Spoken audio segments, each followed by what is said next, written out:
Hello and welcome to a Magic Spanners video. Today we're going to be bringing back to life an old Jag. And this car's been stood still for 8 years. Yes, it's a crime, but today's the day it's going to come back to life. And we're going to go through what you should do before you even turn the key on a car that's been stood for any amount of time. First job of the day is to open up the workshop.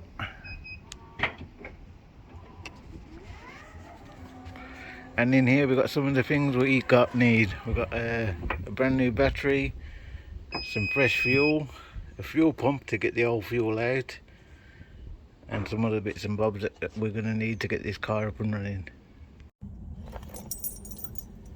Let's open up Aladdin's cave.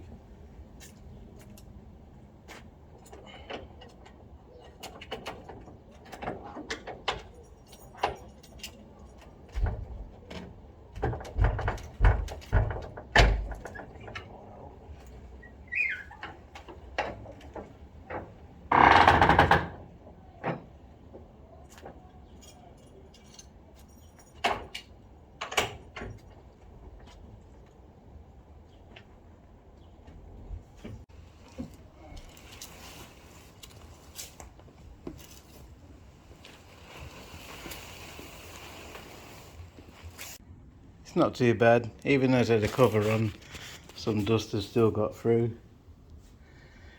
So it's going to need a wash on top of everything else.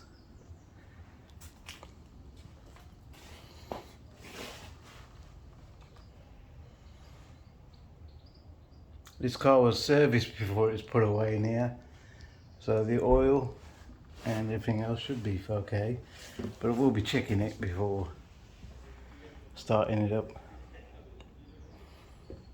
No way, I've just found my old sunglasses.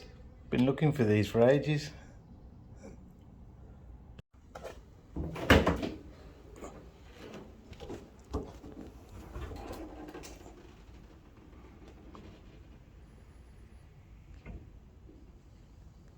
Just been checking the brake fluid. It's pretty dark in there, so that needs changing. Let's check the air filter, see if there's any nasties hiding in there.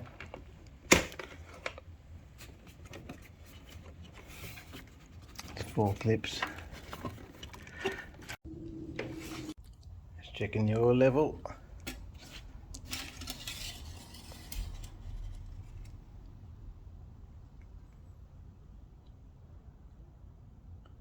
Oil level's fine. It was serviced as brand new oil, but it's been there in it for 8 years, so it should really be flushed. So when we get the car out of here, it's going to get an oil change and an oil filter change.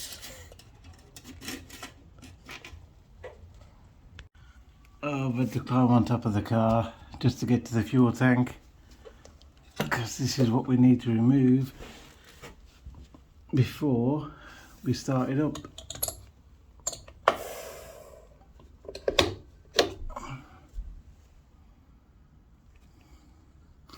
It does still smell of petrol, but we're still going to take out what little petrol is still in there.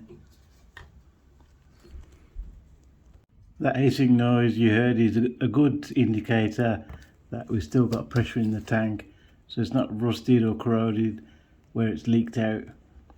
We're now at the stage where we're ready to pump the fuel out of the fuel tank. I've had to use a screwdriver to get past the anti-siphoning device. This is basically a little flap, you just push it out of the way. Normally the petrol nozzle pushes it out of the way when you're filling up.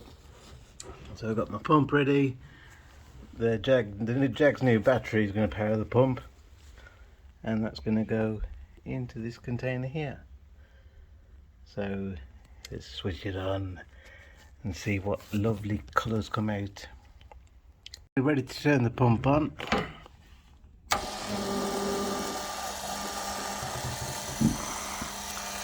There we go, it started to pump fuel out. Bad fuel, get out of the car.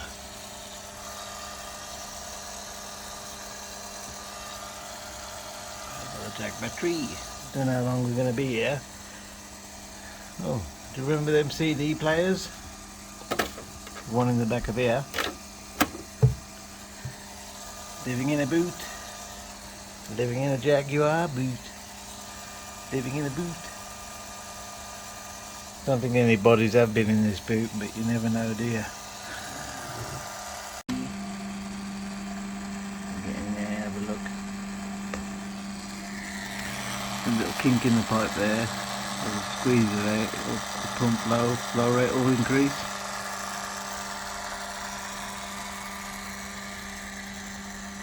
Oh, the fumes are getting a bit strong now. So, no smoking please. That's all the old fuel taken out, so now we're going to put these 2 4-gallon containers into the car using the pump. Why not? And there it goes. Fresh, clean fuel.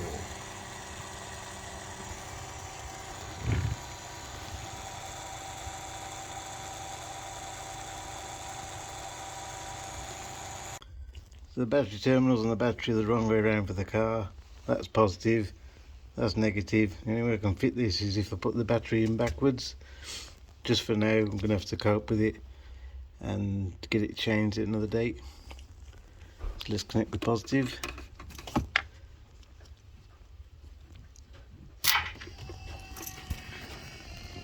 It lives!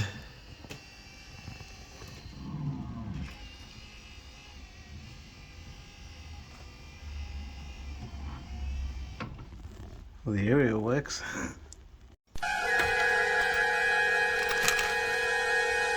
Thunder! Thunder! Thunder! Thundercats! Ho!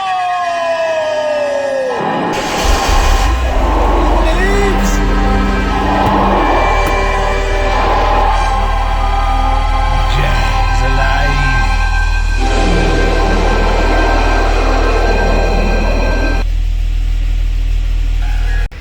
It's out in the daylight for the first time in 8 years. And that's what you have to do before you start the car. Now, turn the key on a car that's been parked up for a long time. Ta-da!